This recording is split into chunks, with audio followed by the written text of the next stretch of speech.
저는 천안시 동남구 선거의 사무국장 이순길입니다. 예. 저는 이순길입니다. 이 순박할 순에 길할 길자 순박하게 살아라고 이렇게 아버님이 지어주셨는데, 저는 선거연수원 초빙교수로 지금 계속 강의를 하고 있고요. 주로 경기도에서 수원, 안양 이쪽, 또 일산 최성 시장님도 오셨고 염태용 시장님도 제가 많이 뵀습니다. 이쪽에서 이제 지도과, 법령 담당 사무관이나 이런 쪽 주로, 그리고 현장 실무자로서 한 20여 년 이상 개장 시절부터 사무관, 서기관까지 지속적으로 이렇게 활동을 해오고 있습니다. 제가 여러분들 앞에 이렇게 서게 된 이유는 아마 현장에서 중앙선거인 직원들도 많습니다만, 그것보다는 현장 실무로 여러분들한테 좀 자세하게 설명을 해드려라, 이런 취지가 아닌가 저는 그렇게 생각합니다. 오늘은 지금 시간이 1시간인데요. 사실상 지금 여러분들이 이렇게 목차를 보시면은 굉장히 많습니다. 그래서 지금부터는 제가 굉장히 빠르게 진행할 수밖에 없고요. 만약에 시간이 넘더라도 여러분들이 적극 호응을 해주시면 연장에 밤새도록 한번 해보겠습니다. 네. 자, 오늘 그 목차는 주로 최근 개정된 정치관계법하고 이 판례가 있습니다. 굉장히 중요하거든요. 이런 부분들을 단체장님들께서 평상시 업무가 바빠서 아마 이렇게 잘 모르신 분들이 많이 계실 거예요. 그래서 이런 부분을 좀 구체적으로 설명하고, 그 다음에 이 선거 환경이, 쉽게 하면 환경도 변하고 유권자의 모습도 지금 점차 변화를 하고 있거든요. 이런 부분을 여러분들이 오늘 같이 이렇게 보시면서 하면, 아, 이렇게 되는구나. 이렇게 하면 앞으로 어떻게 하면 효과적으로 선거운동을 전개할 수 있나. 이런 부분까지 스스로 한번 검증을 해보시는 시간이 되지 않을까, 그렇게 생각합니다. 마지막으로 이 주요 제한 금지 행위는 단체장님들은 특별 제한을 받습니다. 그 제한을 받는데 보통 개별 조항에서 받는 것보다 특별히 더 받는다는 거예요. 그런 부분도 이 시간을 통해서 여러분들이 한번 아시면 상당히 도움이 되리라고 생각됩니다. 어떻습니까? 기대가 되십니까? 네. 자, 그러면 빨리 진행을 하도록 하겠습니다. 자, 전국 동시 지방선거가 내년 6월 13일 날 실시가 되는데, 3월 2일부터 시도의원하고 구시군의 장 선거에 예비후보가 등록이 실시가 되고요. 4월 1일부터는 여기 군의원님들하고 군수님들 예비후보 등록이 시작이 되겠습니다. 자, 입후보 제안을 받는 공무원의 사직은 선거일 전 90일까지 사직을 해야 되는데, 지금 현직 단체장님들이 그대로 출마를 하시면 사직은 안 하시고 그대로 가셔도 되는 거죠. 지금 그대로 선거에 출마를 할 수 있습니다. 출판 기념회를 아마 계획하고 있으신 단체장님들이 계실 거예요. 출판 기념회.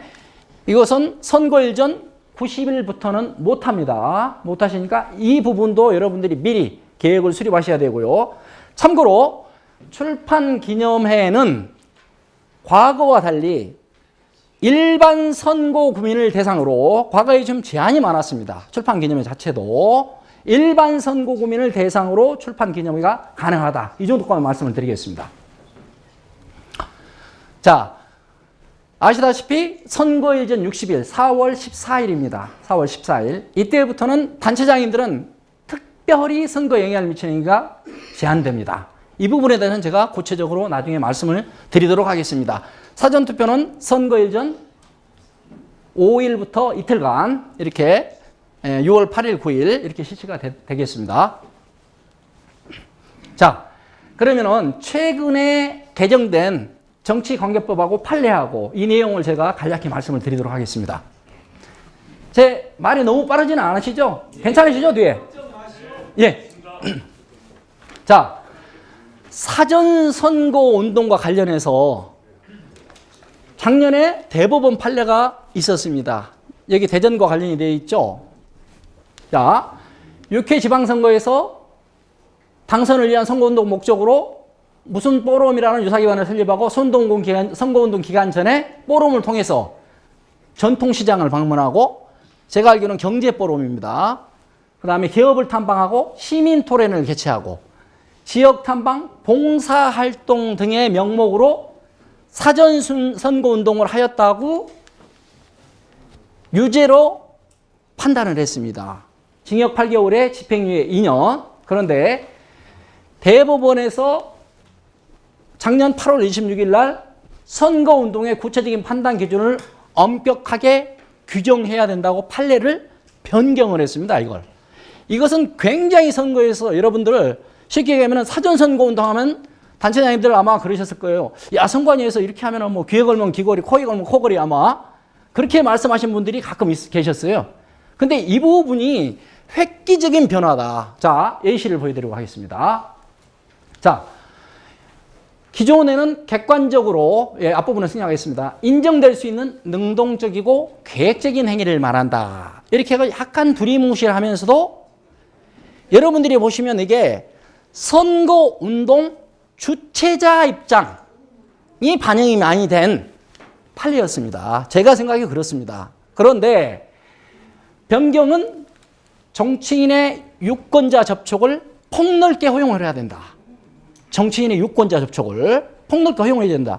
물론 중앙선거관리위원회에서도 이게 정개특위에 지금 올라가 있습니다만은 전화도 상시 가능하도록 전화까지도 그렇게 해줘야 된다. 지금 그런 쪽까지 저희도 계속 노력해 왔었는데 판례가 이렇게 변경이 된 겁니다. 지금 자 보세요. 인지도를 높이려는 목적으로 정치적 기반을 다지는 행위나 단체 등을 통한 활동의 경우에도 그러한 행위나 활동이 특정한 선거를 목표로 특정 선거입니다. 선거가 특정이 됐죠. 그 선거에서 특정인의 당선 다 특정입니다. 또는 낙선을 도모하는 목적 의사가 표시된 것으로 인정되지 않으면 선거운동으로 볼 수가 없다라는 겁니다. 더 구체적으로 나오죠. 여기서 제가 지금 시간상 구체적으로 설명을 못 드리더라도 이 그림을 여러분들이 그리셔야 됩니다.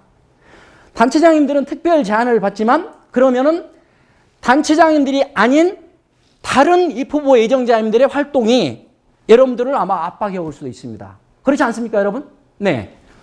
자, 선거운동에 해당하기 위해서는 명시적 출마 의사 표시. 명시적. 그냥 출마 의사 표시가 아니죠. 그 다음 및 선거에서의 지지 호소 또는 특정 선거에서 특정인의 당락을 도모한 행위를 선거인이 명백히 선거인이 인식하는 게 아니에요. 명백하게 저거 선거운동이구나. 명백히 인식할 만한 주관적인 사정이 아니고 객관적인 사정이 있어야 된다. 이 아랫부분이 여러분들한테 굉장히 구체적으로 와 닿을 수가 없습니다. 이런 부분이. 그래서 이 부분과 관련해서 저희도 이건 어떻습니까? 선거인, 쉽게 얘기하면 선거인의 입장을 본 거죠. 선거인들이 선거운동이다 하고 인식하는 게 이게 바로 사전선거운동이다. 이렇게 대법원 판례가 변경이 됐다는 얘기입니다. 여기에 따라서 저희 선관위도 마찬가지고 앞으로 질의해답도 마찬가지고요. 지금 이 질의서류도 변경을 했고요. 여러 가지 형태도 지금 우리 지침도 그렇고 마찬가지로 제가 알기로 검찰 앞으로 수사할 때도 이런 부분을 참고하지 않을 수가 없습니다. 대법원 판례를. 자, 보시겠습니다. 한번. 구체적인 예시가 나오게 되겠습니다. 자, 각종 행사의 입후보 예정자가 계속적이고 지속적인 축사, 격려사. 쉽게 무방하다는 얘기입니다. 사전선거운동이 이제는 아니다. 두 번째, 입후보인의 각종 행사장 계속적 방문 인사. 그렇지만 지지 호소나 명시적인 출마 의사 표시. 이건 안 된다는 얘기죠. 앞으로 입후보의 예정자들이 이렇게 활동을 하는 겁니다. 이제 저도 지금 공식 석상이지만 이렇게 여러분들한테 알려드리지 않습니까? 이런 부분을. 자, 그 다음에 최근에 9월 28일 날 중앙선관위 회답이 있었습니다. 이게 바로 단적으로 표현해 주는 겁니다. 중앙선관위 회답도 판례에 따라서 이렇게 변화되고 있다. 이제 자, 선거 기간 전에 입후보 예정 선거구를 어떻게 순회하면서 그냥 입후보 예정 선거구를 가끔 한 번씩 들르는 게 아니고요. 순회하면서 계속적으로 모이게 해서 선거 구민들을 모이게 하는 거예요. 과거에는 이거 어림도 없죠, 사실. 계속적, 지속적, 계획적이면은 거의 사전선거운동에 해당이 됐습니다. 선거 공약 개발을 위한 의견 수렴입니다. 선거 공약 개발을 위한 의견 수렴에 필요한 범위에서 주민 간담회 개최가 가능한 겁니다. 단체장님 어떻습니까? 그림이 그려지시죠? 긴장되시죠? 긴장됩니다, 여러분. 아마 그러실 겁니다. 네. 이게 가능한데 하필 단체장님들은 선거일 전 60일부터는 현장 민원 청취가 가능할까요? 60일부터는 민원 상담을 하실 수가 없습니다. 그 민원 상담은 하나의 행사에 해당이 되거든요. 단체장님들은 유감스럽게도 못 하세요, 이걸. 자, 아랫부분은 아까 중복이 되는데 저희 선관위에서 이토록 어떻게 보면은 대법원 판례에 따른 질의해답을 변경해서 지금 하고 있다. 최근 질의해답이지 않습니까? 이런 부분들을 우리 단체장님들이 정확히 숙지하셔야 될 겁니다. 자, 최근에 공직선거법 개정사항은 아시는 분 아시겠습니다만 문자메시지 인터넷 전자우편은 선거일에도 허용이 되죠. 선거일에도 허용이 됩니다. SNS는 선거일에도 허용이 된다. 문자메시지는 지난번에는 음성화상 동영상이 안 됐는데 동영상까지 포함해서 문자메시지도 보낼 수가 있습니다. 네. 자, 자동동보통신도 좀 변화가 됐거든요. 자동동보통신. 자, 20명 이하인 경우에도 프로그램을 수신자를 자동으로 선택해서 전송하면 자동동보통신에 해당이 됩니다. 이게 또 법이 변경이 됐습니다. 통신 횟수는 예비 후보자 시절부터 후보자 시절까지 총 8회로 3회를 더 늘려드렸습니다. 자, 이 아랫부분을 여러분 단체장님들 잘 생각하셔야 됩니다. 아랫부분을.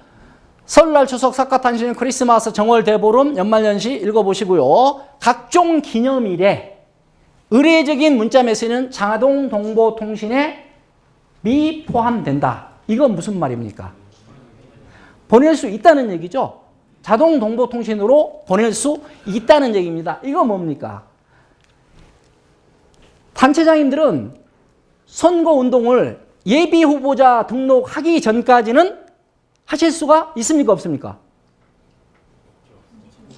없습니다. 예, 공무원이잖아요. 하실 수가 없어요. 그래서 이런 부분을 보고 여러분들께서 전략을 수립을 해야 됩니다. 자, 이것은 선거운동으로 보지 않는 의례적인 문자메시지입니다. 그렇죠? 그런데 여기 최근에 또 질의해답이 중앙선관위 질의해답이 있죠? 자, 보세요. 명절 등이 아닌 때 그러면은 어떻게 질의가 들어오냐면 단체장님들이 그래서 가끔 전화를 하세요. FBA님들께서.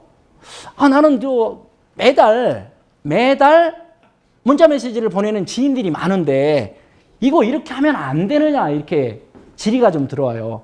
좀 헷갈리지 않습니까? 이런 부분이 헷갈리실 겁니다. 자, 평소 지면이나 친교가 없는 다수의 선거구민에게 동보통신을 매일 반복적으로 전송하는 것은 위반될 수 있다. 역으로 생각하면 뭡니까? 평소 지면이나 친교가 있는 지인 등에게는 자동동보통신으로 문자를, 선거운동 아닌 문자를 보낼 수 있다. 지금 단체장님들이 선거운동 문자 메시지를 보낼 수가 없기 때문에 제가 말씀을 드리는 겁니다. 충분히 이해가 가시죠? 예. 이것은 단체장님들이 스스로 생각하시기 바랍니다. 어느 정도 범위까지는 제가 말씀을 못 드립니다. 이건. 네. 자, 명함 배부 장소도 이 터미널, 역, 공항, 개찰구 안에서만 안 되고요. 쉽게 가면은 역전 개찰하기 전에 거기에서는 명함 배부가 가능하죠. 그런데 가끔 그런 질문들을 하세요.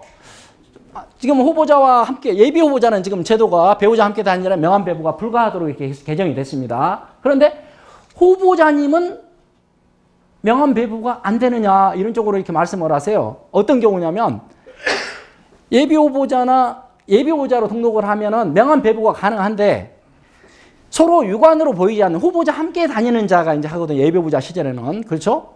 그렇게 되는데 서로 유관으로 안 보이는 곳이 있어요. 지난번에 서울에 갔더니 굉장히 그 전철역이 넓지 않습니까? 그러면 유관으로 서로 안 보입니다. 1번 출구에서 2번 출구에서 후보자님 왜 별도로 이게 배부 안 되느냐? 그것은 아니죠. 이건 상식적으로 선거법에 뭐 몇 메다 이건 규정이 없습니다. 그렇지만 상식적으로 봐도 육안으로 보이는 곳이 함께 다니는 자의 범위다. 그 정도로 생각하시면 되겠습니다. 자, 그러면 지금부터는 단체장님들과 관련한 이 활동과 관련해서 특별히 제한되는 사항, 아주 이 부분만 제가 설명을 하려고 해도 최소한 1시간은 필요합니다. 다는 못하고 정말 여러분들이 제가 이 강의를 하기 전에 몇몇 단체장님들이나 아니면은 시청 관계자들이나 이런 분들한테 시장님이나 구청장님이나 이 군수님께서 가장 어려워하는 부분이 뭐냐 이렇게 여쭤본 적이 있습니다. 첫 번째는 아마 금품 이 제공에 관한 부분이었고, 두 번째는 각종 행사장에서 인사말을 하시는데 그 범위가 어디까지냐 이런 질문들이 많으셨어요.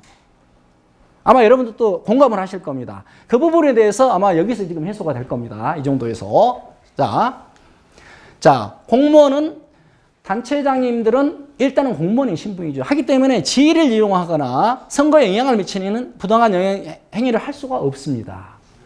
이게 이제 기본이거든요. 소속 직원 선거구민에게 특정 정당이나 후보자의 업적을 홍보할 수도 없습니다. 그렇죠? 또 하나 요즘에 질의가 들어온 게, 그러면 현직 단체장님들이 지지도 조사, 여론조사를 할 수 있느냐, 또 그런 게 아마 요즘에 그런 문의가 좀 있어요. 어떻습니까? 가능합니까? 예. 공무원은 하실 수가 없습니다. 선거권자에 대해서 지지도를 조사할 수가 없어요. 발표할 수도 없고, 조사도 안 되고 발표도 안 됩니다. 그러면 누가 해야 되느냐? 그건 단체장님들이 알아서 하십시오. 네. 자, 여기와 관련된 그 판례를 두 가지만 보시겠습니다. 단체장님들이 부지불식간에 가끔은 그런 분들이 계세요. 인심이 좋으셔가지고, 여기 인심 좋으신 분 많아요, 제가 보니까. 인심이 좋으셔가지고 호주머니를 가끔 이렇게 불쑥불쑥 꺼내는 분들이 계세요. 응? 어린아이들 보면 아 귀엽다 하고, 엄마랑 같이 가면 귀엽다고 5만 원짜리 하나 딱 꺼내드리고, 습관적으로 그건 어떤 의도성은 없습니다. 그렇게 하거나 아니면 뭐 이 정도는 괜찮겠지, 특히 뭐 시청 공무원이나 아니면 유관기관 단체 이런 데 가가지고 뭐 이렇게 물어보면 농담조로 비슷하게 아 나 내년에 뭐 출마할 거야, 뭐 잘 좀 부탁해요, 뭐 이런 쪽으로 뭐 부지불식간에 그렇게 하거든요. 그런 분들이 많이 계세요. 꽤 있습니다. 그래서 이런 부분도 지금 이거 보시면은 비슷한 겁니다. 직원들을 대상으로 나 이제 뭐 예비후보 등록하니까 좀 잘 밀어달라 쉽게 하면 그런 거거든요. 이건 어떻습니까? 이제 홍보관이 이렇게 해서 20만 부를 알고 보면은 이 지자체장의 적극적인 노력에 의한 것이 핵심도시를 유치한 것은 이런 쪽으로 업적을 쉽게 하면 자랑 삼아 이렇게 한 거죠. 특히 여러분들 이제 단체장님들이 공무원들한테 한번 주시시킬 필요가 있습니다. 이런 부분도. 물론 단체장님들이 일부러 그러지는 않으실 겁니다. 사회를 볼 때 좀 이 후보 사회자가 오버하는 경우가 있어요. 특히 공무원들이 그러면 상당히 어려움이 예상되지 않습니까? 네, 왜 웃으세요? 네, 그러시죠? 네. 분명히 시장님이나 군수님 안 시켰는데도 알아서 해요, 알아서. 그리고 나서 조사받지 않습니까? 요즘에는요, 녹음하고 엊그제 저기에도 국정감사에도 나왔습니다만은 녹음기나 CCTV 때문에요, 정말로 조심하셔야 됩니다, 여러분. 정말로. 어느 순간에 어디서 찍히고 녹음되는지 여러분은 잘 모르세요. 정말로 조심하셔야 됩니다. 이 발언 내용도 마찬가지입니다. 자, 이 정도만 제가 지위를 이용한 선거운동 아니면 뭐 그런 쪽으로 말씀을 드리고요. 자, 선거일 전 60일부터인데요. 아마 4월 달에 되죠? 예. 네. 자, 교양강의 사업설명 공청회, 단체 모임, 체육대회, 경로행사, 민원상담, 각종 행사를 개최하거나 후원할 수 없습니다. 단체장님들이 이 모든 걸 다 선거를 통할할 수가 없지 않습니까? 사실 이런 행사 이런 부분을 되니 안 되니 이렇게 할 수는 없어요.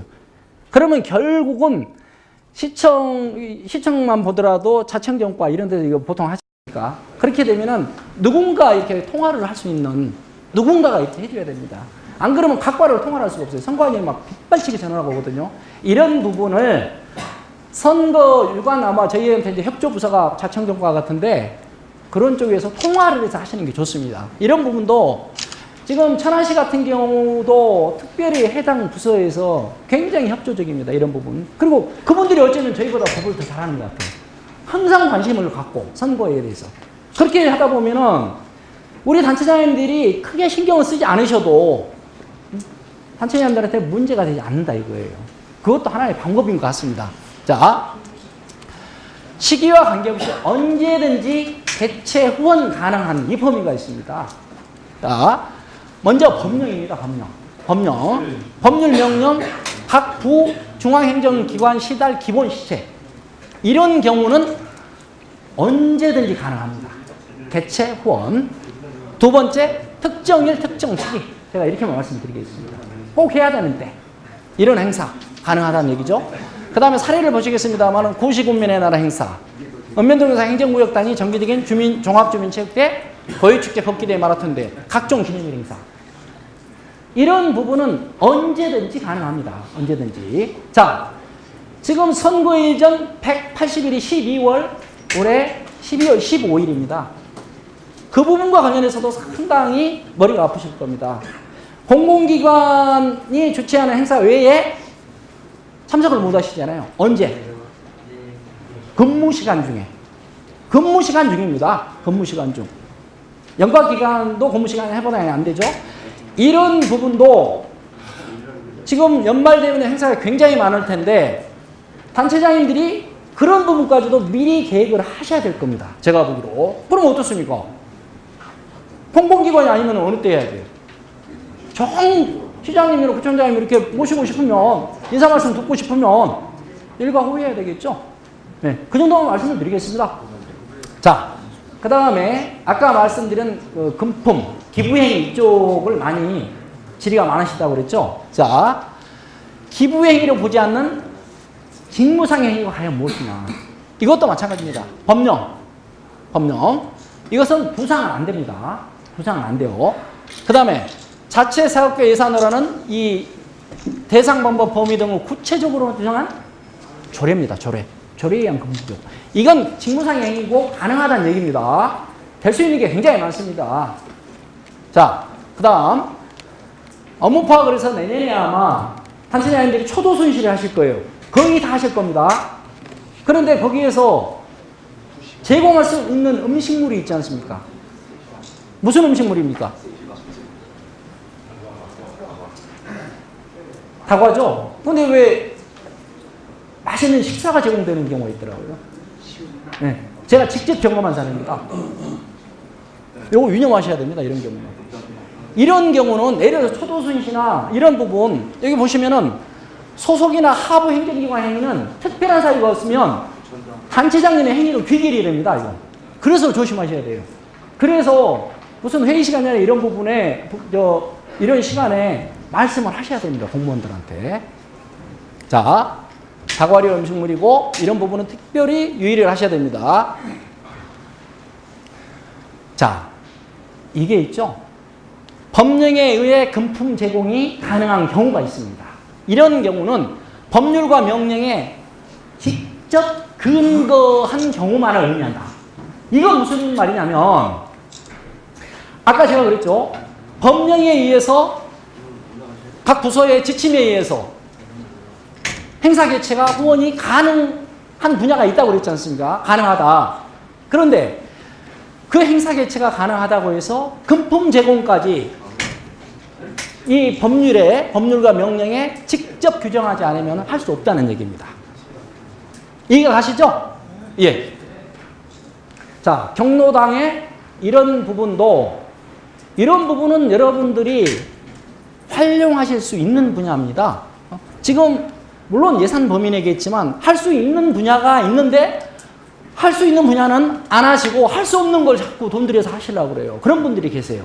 그렇죠? 할 수 있지 않습니까? 다만 관광 가실 때 음료수, 소주 뭐 이렇게 이건 안 된다. 선십성 기부행위죠. 네.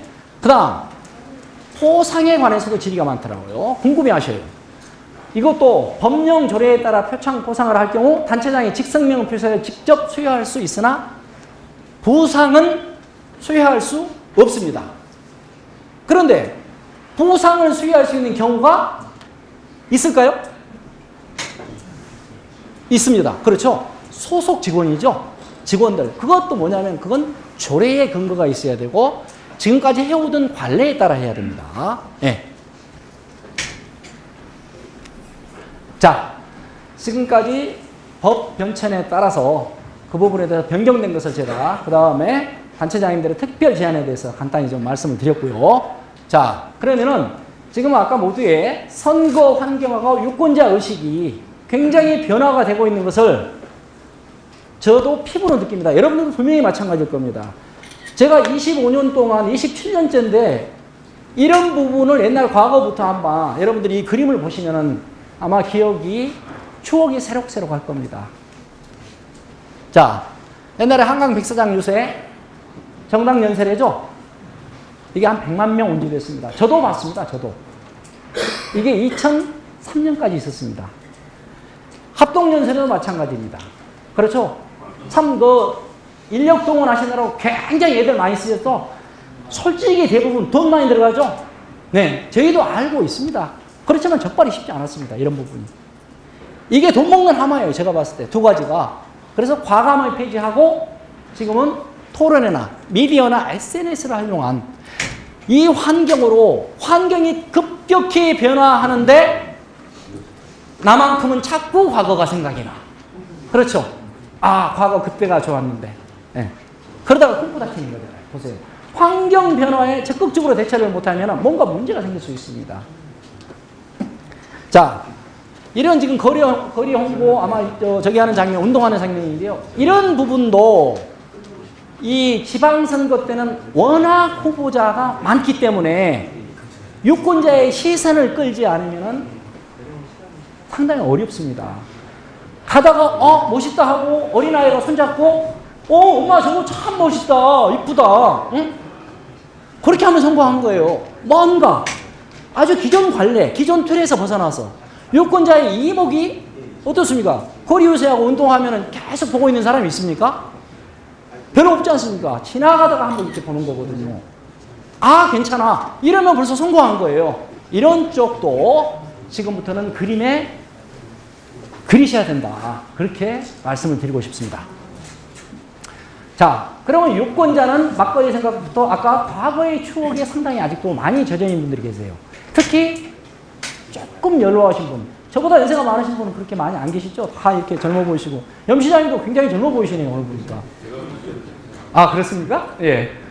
자, 유권자는 자꾸 과거를 생각한다. 아, 유권자가 아니고. 그렇죠? 유권자도 그렇고, 그런 부류를 제가 지금 방송이 되고 있기 때문에 마음대로 말씀을 못 드리겠습니다만. 자, 여러분도 아마 그런 자꾸 옛날 생각을 하는 분들 계세요. 자, 보세요. 이것도 마찬가지입니다. 관광버스 갈 때 인사 많이 하시잖아요. 그렇죠? 여기 음료수하고 사실상 몰래 뒤로 뭐 총무한테 다음날 갖다 드리고 이런 거 저희가 나중에, 그때는 적발을 못 해도요, 나중에 알게 되는 경우도 가끔 있습니다. 어느 때 사석에서 만나거나 하면, 아, 나 그때 그랬었는데. 그게 뭐냐면, 한참 지나서 그런 얘기를 해요. 야, 그때 그랬었는데 몰랐지? 이렇게 놀린다고요. 네. 자, 이런 시대는, 이제는 변해야 된다. 지금 이 부분도 지연, 학연에 의한 선거, 친구, 이런 부분도 여러분들이 지난 대선을 기점으로 상당히 완화되고 있다. 저는 앞으로 획기적으로 완화될 거라고 생각합니다. 그렇지 않습니까? 이런 부분에 따라서 이것도 여러분들이 선거 전략을 수립할 때 이것도 변화가 돼야 됩니다. 사실상. 저도 이걸 굉장히 크게 느끼고 있습니다. 굉장히 바람직한 우리나라 선거 방향입니다, 이게. 자, 아까까지 과거에 얽매여서, 과거의 틀, 어떤 정치인들의 행태에 대해서 염증을 느끼고 무관심 속에서 생활하던 유권자들의 의식이 점차 깨어나기 시작했습니다. 제가 보기에 2000년대가 국회의원 선거가 있었던 기억이 나는데 그때부터 이런 현상이 병아리가 알에서 끼어서 창공으로 활활 날아가기 시작했다. 자, 어떻습니까? 여러분들이 아시다시피 정책이라든가 청년 실업이라든가 또 의료비, 이것도 정책과 관련이 있죠. 공약도 그래서 검증을 하게 되고 낙천 운동도 굉장히 활발하게 앞으로는 더욱더 활활 불타오를 것이다. 결국은 이렇게 나타납니다. 분노만 할 게 아니고 직접 득표를 행사해서 나의 국민 주권 원리를 내가 앞장서서 실현을 해야 되겠다. 한 사람 한 사람 한 사람이 뭉쳐서 100만을 이루고 1000만을 이루는 겁니다. 지금 이렇게 변화가 되고 있습니다. 정당 정치의 염증을 느낄만 하죠. 그렇죠? 네, 그렇습니다. 직접 나의 생활과 관련된 이런 정책이라든가 특히 단체장님들이 이것도 많이 생각을 해야 되는 부분이 생활정치에 호응을 하더라. 네. SNS 힘은 폭발적으로 늘어나고 있는 시점입니다, 지금. 자, 지금까지 환경하고 유권자 의식이 변화된다는 걸 제가 말씀을 드렸는데, 이게 투표율을 보시면 여러분들이 아실 수 있습니다. 어떻습니까? 4명 중에 1명은 26%였으니까, 지난번에 대선 때. 4명 중에 1명은 이미 선거일 전 5일, 이때 사전투표가 되기 전에 이미 투표를 사전투표 때 해버렸다는 얘기잖아요. 이런 부분도 선거 전략을 수립할 때 깊이 생각해야 되는 분야입니다. 자, 지금 투표율로 아까 앞부분에서 말씀드렸던 이런 사항들이 그대로 표출되는 걸 여러분들도 직접 느끼실 겁니다. 자, 바쁘셔서 이 투표율 그래프를 못 보신 분도 계실 겁니다. 여러분은 어떻습니까? 지난 대선 때 18대 대선하고 19대 대선을 비교해 보면요. 19세 신생 유권자들이 77%가 나왔습니다. 20대는 68.5%에서 76%, 20대에서 굉장히 투표율이 많이 일어났습니다. 보세요. 30대도 그렇죠. 거의 과거에 18대 국선에 출마하신 분이 아마 계실 텐데 그때 우리나라 투표율이 국선 때 46%였습니다. 그때 이 젊은 유권자들이 20, 30%대도 아마 20%대도 있었을 거예요. 지금 거의 50대 이상 유권자하고 거의 맞먹는 수준까지 올라와 있습니다. 이번 투표율입니다, 이번에. 그렇죠? 대신 50대 이상에서는 오히려 물론 정치적인 환경을 고려하지 않을 수 없습니다만 줄어들었다. 네. 이런 부분이 유권자의 행태가 이렇게 변화되고 있는데 저는 그렇습니다. 그럼에도 불구하고 정말로 40, 50대의 표심은 선거에서 승패를 좌우하지 않느냐. 저는 그렇게 보고 있습니다. 그래서 아까 생활정치와 관련된 공약이라든가 이런 걸 적극 개발해서 실천하는 그런 게 중요하지 않을까. 그렇게 생각합니다. 자, 지금부터 진짜입니다, 이제. 아까 환경이 변화되고 이랬는데, 그러면은 어떻게 선거운동 전략을 수립하고, 이건 정치 컨설턴트들의 분야를 제가 침범을 하는 겁니다. 저도 그분들하고 대화를 많이 하고, 아카데미를 진행하면서도 공부도 굉장히 많이 합니다, 이런 부분. 그래서 그냥 이렇게 이론적으로 하는 게 아니라 제가 정말로 실제로 느낀 분야를 이렇게 말씀을 드리겠습니다. 선거의 3요소는 돈과 사람과 전략이라고 하죠. 이게 이론적인 게 아니고, 이 돈에 관한 부분. 저희가 선거 때 여러분들 캠프를 방문해서 자주 방문을 하죠. 방문을 해서 보면은 거기에 흐름을 알 수가 있습니다. 이게 뭐냐면 돈에 대한 계획이, 수급에 대한 계획이 별도 없는 분들이 있어요. 그건 뭐냐면 선거가 한참 진행 중인데 어떻게 보면 돈이 필요하지 않습니까? 선거 자금이. 도중에 떨어지는 거예요. 그 캠프 가보면요. 어떤 캠프는 단체장 후보였던 것 같아요. 제가 보기에. 국회의원 선거도 마찬가지였고. 이 손님이 와도요. 방문하는 자한테 다과를 줄 수 있지 않습니까? 다과류도 없어요. 거의. 그러니까 썰렁해요. 오지를 않아. 국회의원 선거인데. 이거 뭐냐면 제가 그렇죠. 돈 떨어졌군? 네. 돈 떨어진 거예요. 그러면은 운동하는 운동원들도요. 운동원들도 힘이 없습니다. 그 순간에. 물론 뭐 별도로 돈을 들여서는 안 되는 거 당연히 아시죠. 그렇지만 실제로 그렇습니다. 이 캠프가. 그래서 돈에 관한 부분도 특히 여기에서 회계 책임자를 여러분들이 돈을 집행하는 자 따로, 사무 보는 자 따로 이렇게 하시는 분들 굉장히 많아요. 정말로 여러분들이 회계 책임자의 위치를 때로는 간과하신 분들이 계십니다. 굉장히 소중한 위치거든요. 회계 책임자가 돈을 벌어주는 경우가 있습니다. 모르시죠? 어떻게 벌어줄까요? 여러분들한테 큰 데미지를 입히는 경우도 있고 벌어주는 경우도 있습니다. 뭐냐? 회계처님도 똑똑해야 됩니다. 왜? 보존 비용 같은 경우 이런 경우는요. 지금은 후보자께서 저희한테 증빙자를 제출하도록 되어 있어요. 옛날엔 저희가 조사하고 이랬지 않습니까? 그게 아니에요. 제출하지 않으면 보존을 안 해줍니다. 지난번 선거 때도 제가 후선 때도 보니까요. 그걸 못 해가지고 200~300만 원 이렇게 손을 보는 경우도 있어요. 우리가 후보자님들한테는 말씀을 못 드려요. 회계책임자님 그 자존심이 있기 때문에. 근데 실제로 있습니다. 그게. 굉장히 회계책임자 똑똑한 사람으로 해야 돼요. 젊고 똑똑하고 실제로 집행할 분이고 그렇게 하셔야 됩니다. 자, 사람에 대해서는 지방선거에서 특히 이런 경우가 많습니다. 또 약간 소규모 군 단위 이런 데서도 많거든요. 브로커입니다. 브로커들이 상당히 아직도 많이 있습니다. 브로커. 여러분들이 브로커한테 한번 걸리면요. 그때부터는 밤잠 못 주무십니다. 아마 계실 거예요. 그것을 색출해낼 줄 아셔야 되는 눈이 있어야 됩니다. 색출을 해서 선거운동을 못하도록 해야 되는데 그런 분들은 어떠냐면은 낮술부터 해가지고 술 냄새가 쫙 끌어요. 그러면서 운동하고 다니면은 한 발자국 10분씩 떨어집니다. 안 그렇습니까, 여러분? 그런데도 그분이 브로커임에도 불구하고 어떤 단체장, 어떤 직위를 또 가지고 있는 분들이 계세요. 그런 분들이. 차마 어떻게 못하고 그냥 소갈이 하고 계시는 분들. 과감하게. 지금은 이제 그런 세상이 아닙니다. 뒤에 나옵니다만은 그렇게 했다면 큰일 납니다, 사실은 이제. 네. 사람에 대해서는 정말로 쓸 사람을 적세조치에 배치를 해야 된다. 이런 부분이 캠프를 꾸릴 때도요. 캠프 내에서 특히 단체장님들 이 캠프 가서 보면은 분파가 일어나는 경우가 있어요. 누구든지 여러분들 앞에서는 어떻게 보면 선거 때는 후보자가 왕이잖아요. 누구든지 잘 보이려고 서로 분파 싸움을 해요. 저희는 알고 있어요. 그런 부분을. 전화가 오기도 하고 그래요. 이런 부분을 후보자들께서는 정확하게 체크를 하셔야 됩니다. 그리고 너무 일방적으로 캠프를 한쪽으로 몰고 가도 그런 사례가 벌어지고요. 그래서 사람에 대해서는 정말로 신중하게 해야 된다.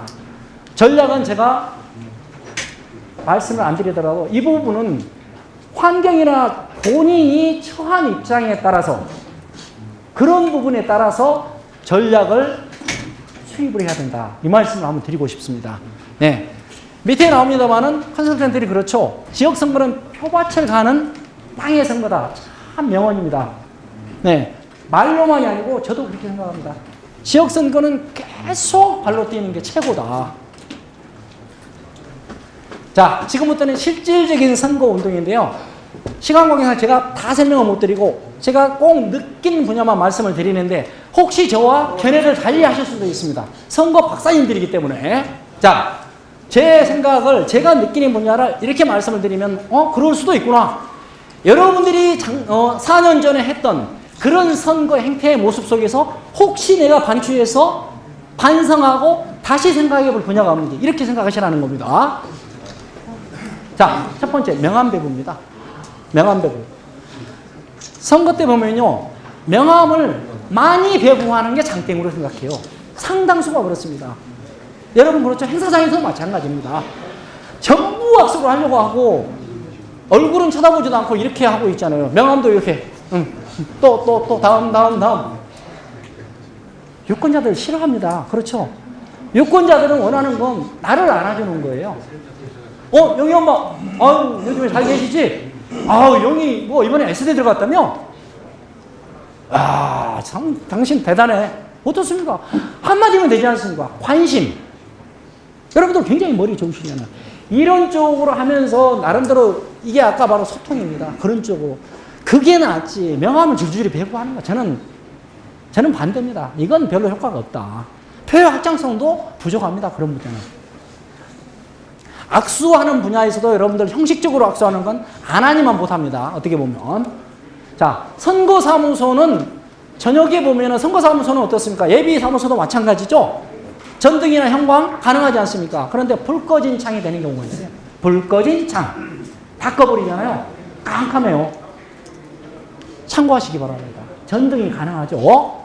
자, 직접 통화 방식의 전화 선거 운동을 예비 후보자는 할 수 있는데 직접 통화 방식 나중에 보는 것때도 마찬가지지 않습니까?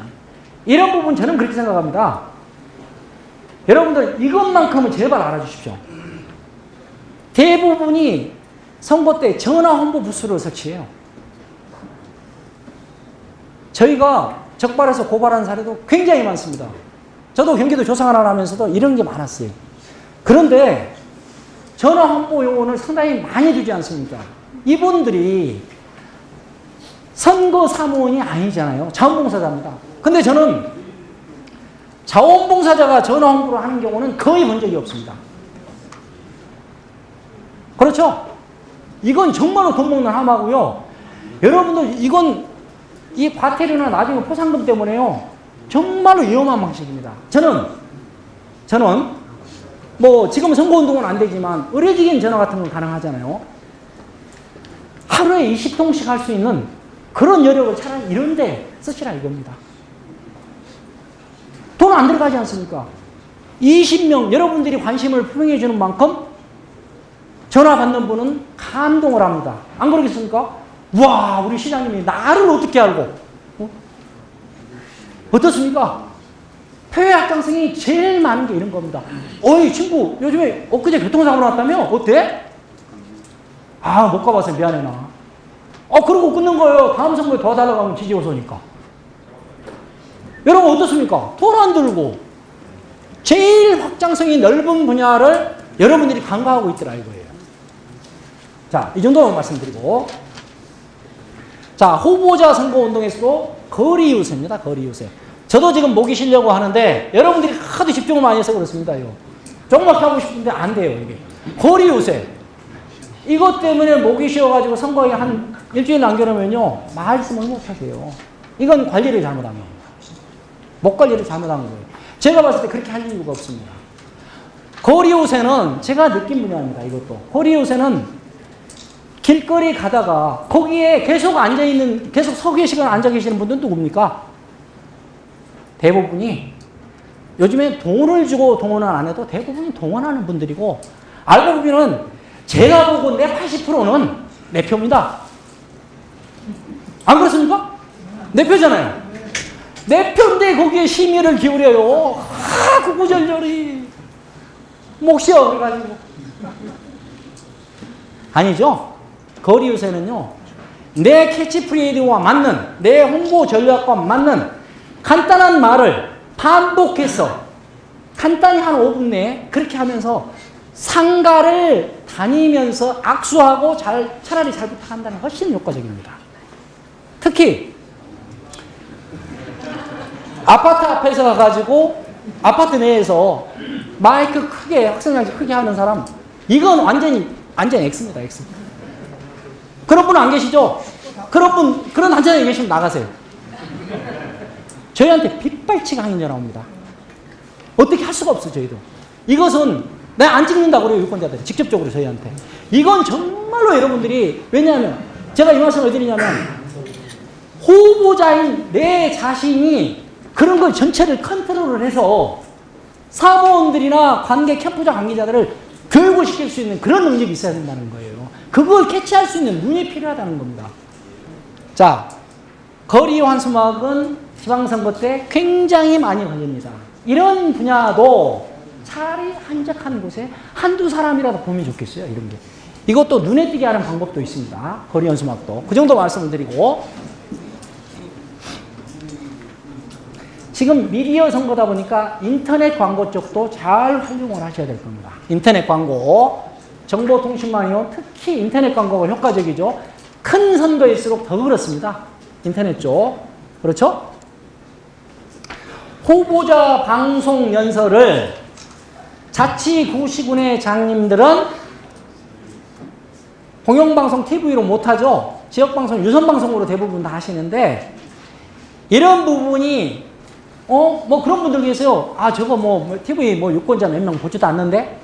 저희가 유권 여론조사를 해보니까 그렇지 않습니다. 이것도 상당히 말을 통해서 전파력이 굉장히 크더라고요. 그래서 선거방송 토론도 그렇고 방송 연설도 상당히 득표활동에 도움이 많이 되는 걸 느꼈습니다. 이런 거 제가 여러분들이 적극 활용하시는 건 제가 말씀을 드리는 거예요. 되는 방향으로 말씀드리는 겁니다. 이것은 총 구체적인 선거운동 전략에서 변화하는 유권자와 환경에 따른 가장 잘 활용할 수 있는 분야입니다. 이게 전체가 담겨 있습니다. 자, 타겟팅 데이터라고 하는데 미국 대통령 선거 때 오바마 대통령이 이 기법을 사용했습니다. 이게 바로 마이크로 타겟팅 기법이라고 하는데 이건 뭐냐면 유권자들을 지금 여러분들도 아마 하실 수 있을 겁니다. 유권자들을 세분화하는 작업을 해야 된다. 문자 메시지를 동보통신으로 보내더라도 계층이나 지역이나 성별이나 뭐 학교라든지 여러 가지 부류가 있습니다. 이것을 세분화해서 카테고리화하는 작업이 굉장히 중요하다고 저는 생각합니다. 이 분야가 무분별한 문자 메시지, 뭐 시기도 마찬가지입니다만 너무 자주 보내거나 대상도 마찬가지죠. 어떤 분들은요, 한 번 보낸 문자를 오전에 받았는데 오후에 또 와요. 너무 성의 없죠. 같은 문자보다는 내용에 있어서도 계층을 세분화해서 마이크로화해서 이렇게 보내는 게 훨씬 효과적이다. 그리고 한 가지 팁으로 말씀드리면 이 분야가 바로 이 초등학교 동창회 이렇게 나오는데요. 친구 이렇게 나오는데 이 분야가 여러분들이 단체장 후보로 등록하고 후원금을 모금할 수 있지 않습니까? 이 통로로도 활용을 할 수 있는 겁니다. 이게 세분화하는 작업이에요. 여러분들 아무도 뭐 안면도 없고 그런 분들이 여러분들 후원금 물론 있겠죠. 극히 소수입니다. 결국은 이런 걸 세분화 작업을 함으로써 후원금도 여러분들이 선거 비용도 상당히 도움이 될 것이다. 그렇게 생각을 합니다. 네. 자, 지금까지 선거운동 방법에 대해서 제가 말씀을 드렸는데 이 분야가 그렇습니다. 가장 효과적인 인지 경로가 중앙선거위 조사를 해보니까 TV, 신문, 언론 보도기사 파급력이 가장 크다는 거죠. 그 다음에 가족, 친구, 이익과 대화. 이건 뭐냐? 제가 지속적으로 가깝게 주민들과 소통을 해야 된다. 그렇죠? 이게 파급력이 있고, 그 다음 TV 대담, 방송 연설. 이것도 상당히 의외로 전파력이나 파급력이 크더라. 효과적이다. 여러분들 아시는데, 예, 이 정도 말씀을 드리고요. 자, 지금까지 선거운동 전략에 대해서 제가 너무 많이 여러분들한테 알려드린 것 같은데, 아무튼 모든 판단은 여러분들이 하시는 겁니다. 이런 것도 있다는 것을 감안을 하셔서 변화가 되는 데 따른 여러분들의 전략은 지금부터 구상해야 되지 않습니까? 구상하는 건 선거운동 아니지 않습니까? 구상을 해야 될 것이다.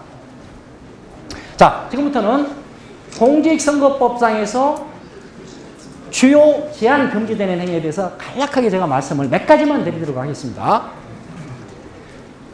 허위사실 공표죄입니다. 이거 여러분들이 심각하게 생각해야 됩니다. 허위사실 공표에 대해서는.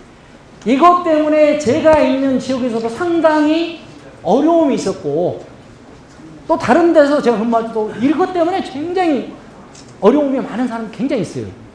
뭐냐면 당선 또는 낙선의 목적으로 이런 행위를 하는 거죠. 특정 단체로 지지 여부. 이것도 어떤 단체에서 지지를 안 했는데 어느 단체에 지지했다. 거리 유세 때 그것도. 그렇죠? 그러니까 얼마나 바보짓인지 한번 생각해 보세요. 나중에 이 뒤에 제가 말씀을 다시 드리도록 하겠습니다. 보십시오. 주요 위반 유형입니다. 제가 빨갛게 가져왔습니다. 이거를. 왜냐하면 하남석이 정말 바보처럼 살았다고 그 노래를 했는데 내 자신이 혹시 바보처럼 그러다가 오바를 해요. 오바를. 갑자기. 촬영하고 여론조사도 월등히 앞서 있는데 오버페이스를 하는 거예요. 응? 나중에 땅 치고 통보기도 소용없죠. 그때는 이미 물 건너간 걸 어떻습니까? 바로 이겁니다. 명함등 인쇄물의 최고 경영자가 비정규 학력을 게재하면 증거가 확실하지 않습니까? 그렇죠? 이런 분들이 의외로 꽤 있어요. 두 번째, 인쇄물이나 거리 유세할 때 사생활 비방하고 허위사실 공표. 거리 유세할 때 여러분 아마 2000년으로 더 기억이 납니다. 경기도 모 어디에서 거리 유세 때 잠깐 1분이에요. 1분 그것도. 당선 무효된 사람 아시죠 여러분? 바로 그거거든요. 아까 제가 말씀드렸지 않습니까? 고리 요새가 폐회 확산성 부족하다. 그리고 직접 귀로 이렇게 많이 듣는 사람 그렇게 많지는 않은데, 어떻게 보면 내 편만 대체로 다 대부분 내 편인데, 그분들을 향해서 그런 연설을 하는 거예요. 누구는 여기서 말씀을 못 드리겠습니다만. 그런 저속한 표현을 써가면서, 이런 소문이 있다던데. 여러분은 어떻게 생각하십니까? 발랄하고 재밌잖아요. 일단 말하기는. 딱 그 순간에 녹음되는 겁니다.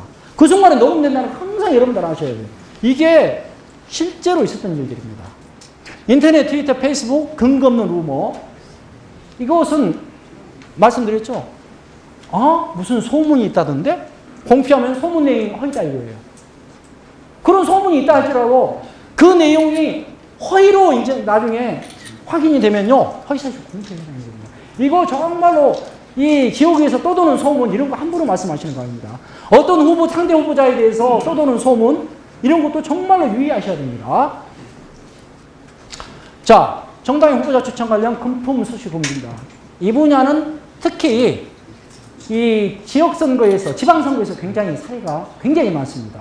이 분야는 저는 이 특별 주체와 주는 사람, 받는 사람이 굉장히 광범위하다는 거. 이걸 한번 자세히 보시기 바랍니다. 국회의원 등이나 또 어떻습니까? 당협 대표자, 이분들의 배우자의 직계존비서 형제 자매까지도 그 객체에 해당이 된다. 여러분들이 특별히 조심하시고 정말로 하고 싶으시면 후원금 한 월에 500만 원씩 할 수 있지 않습니까?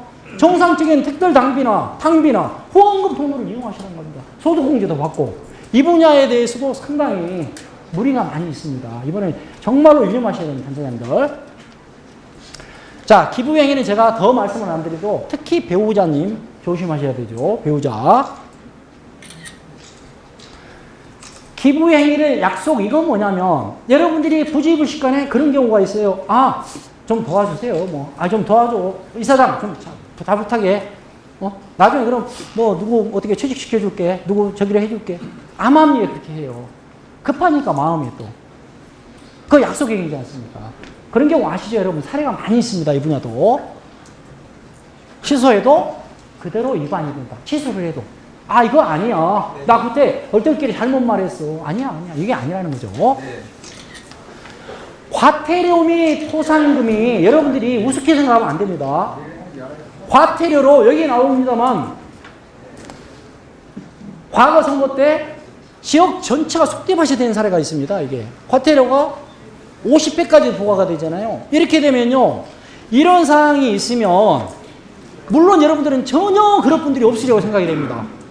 그런데 이런 일이 있으면요, 선거에 지대한 영향을 미칩니다. 지대한 영향을 미쳐요. 이럴 수밖에 없어요. 그리고 언론에 보도가 됩니다. 이렇게 좀 큰 건은. 그래서 아예 생각지도 마시고 근처에 가지도 마십시오. 뭘 준다 이것은 정말 이건 지금 곤란합니다. 지금 이걸 제가 말씀드립니다. 물론 캠프 관계자를 여러분들이 적극 지지하고 후원해주고 아주 그래야 됩니다. 그건 맞는데 지금까지 저희가 신고받고 이런 걸 보더라도 또 언론에 보도된 걸 보더라도 문제가 되는 것은 뭐냐면 최측근입니다. 운전기사라든지 최측근. 왜냐하면 여러분들이 만약에 취임을 하시고 다시 당선이 되신다 할지라도 모든 분들한테 혜택을 주기는 어렵지 않습니까? 사람을 골라서 해야 되잖아요. 이러다 보니까 거기에서 소외되는 분들이 주로 포상금을 노리고 3억까지 지급한 사례가 있지 않습니까? 중앙선관위에서. 이렇기 때문에 정말로 과거의 틀에서 돈을 쓰고 몰래 이렇게 자원봉사자한테 금품을 제공하고 이런 것은 이미 시대에서 여러분들 머릿속에서 반드시 저를 만난 인연으로 지우십사 이런 말씀을 드리고 싶습니다. 과감하게 저는 울고 있습니다. 후보자가. 울고 있습니다. 정말로 열심히 했는데 당선이 됐는데 울고 있어요. 왜 그렇습니까? 가슴 아픈 사연이 있죠. 아까 회계책임자 말씀드렸습니다. 선거 사무장도 마찬가지입니다. 직계존비소, 배우자 뭡니까? 이분들이 바로 연좌제 적용 대상인데 이분들에 대해서는 후보자들이 특별 관리를 해야 됩니다. 이분들에 대한 행동 모든 거, 그 돈을 지어줬으면 안 되겠죠. 연좌제 뭡니까? 벌금, 예를 들어서 금품을 수수하거나 정치자금 부정 수수하거나 기타 중요한 범죄가 있어요. 매수죄. 이런 범죄로 벌금 300만 원 이상인데 굉장히 이거 알고 보면 쉽게 나옵니다. 벌금. 그 다음에 징역형. 이러면은 여러분들의 당선된 분들 당선이 무효가 됩니다. 그래서 울고 있어요. 가슴 아프게. 이런 사연이 많고 그 소송비 정말로 안타까운 사연입니다. 자, 마지막으로 이 분야는 세계적인 투자은행 골드만삭스에서 예측한 자료입니다. 과연 무엇일까요? 네. 2050년도에 세계적으로 저희가 1인당 GDP가 미국에 이어서 2위가 된다고 합니다. 그런데 지금 저희가 가만히 여러분들이 생각해 보시면 이 우리나라가 크리플 트라운이라고 올림픽 개최하고 동계올림픽까지 개최한 크리플 트라운이거든요. 이걸 세계적으로 몇 나라가 안 됩니다. 그럼에도 불구하고 여러분도 생각이 같으실 거예요. 자꾸 정치나 경제가 여러 가지 정치, 선거가 발목을 잡고 있는 형태입니다. 정말로 이번 지방선거를 계기로 정치나 선거의 선진화가 이루어진다면 2050년이 아니고 2025년이면 2등이고 2050년에 세계에서 거듭나는 진정한 선진국이 되리라 믿고 이만 강의를 마치도록 하겠습니다. 여러분들 건승하시기 바랍니다. 감사합니다.